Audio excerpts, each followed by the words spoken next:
各位外周海欣，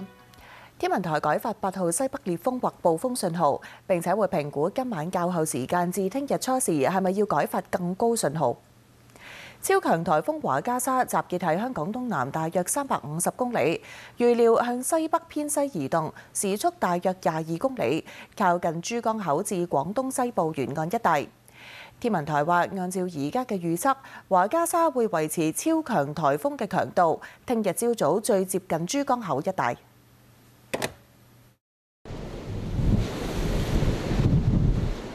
改發8號信號之後，杏花村對出嘅海面唔再平靜，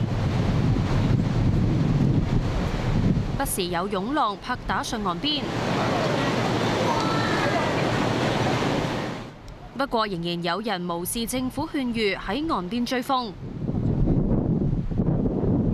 民安隊喺岸邊巡邏，視察防風防水措施。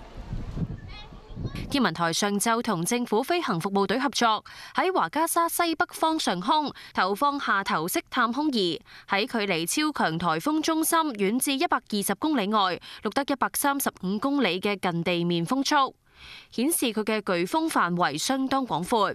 將會對廣東沿岸構成嚴重威脅。要視乎華加莎同本港嘅距離同埋本地風力變化，評估今晚較後時間至聽日初時需唔需要改發更高信號。華加莎咧，其實佢而家個中心個持續最高個風速已經去到每小時230公里嘅啦。咁如果比較翻舉個例，譬如話呢個山竹啦，咁因為山竹佢都係超強颱風，但係因為咧佢入嚟進入南海之前咧，就曾經喺呂宋生活過嘅，咁所以佢強度咧都有所下滑嘅。咁而但係今次華加莎，因為佢進入南海經過呂宋，可能就冇受到個地面影響，咁所以咧變咗佢嚟到接近本港嘅時候咧，都個風力都會相當強嘅。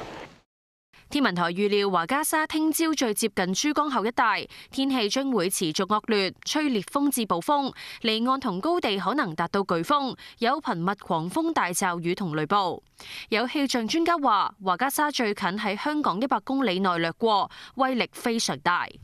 睇翻即係世界各大嘅模式同埋天文台自己嘅模式咧，即係電腦模式咧，我哋會睇到今晚半夜之後咧，呢風速係明顯咁加強嘅，尤其是係聽朝清晨嘅時候，差唔多天光嘅時分啦，即係大部分嘅模式都係話朝頭早3、4、5、6、7、8點鐘呢啲時間咧，個風力會大得好犀利，嗰啲所謂陣風亦都會係非常之強。咁所以如果真係需要掛9號受風球嘅話咧，咁我估就係會即係午夜之後啦。呢個風速咧都係即係接近香港嘅時候，喺近呢幾十年最強嘅颱風嚟㗎，即係比起呢個山竹啊、天鴿啊都仲要更加強嘅。佢又預計華加莎掠過香港之後，聽日好長時間仍然會維持8號信號。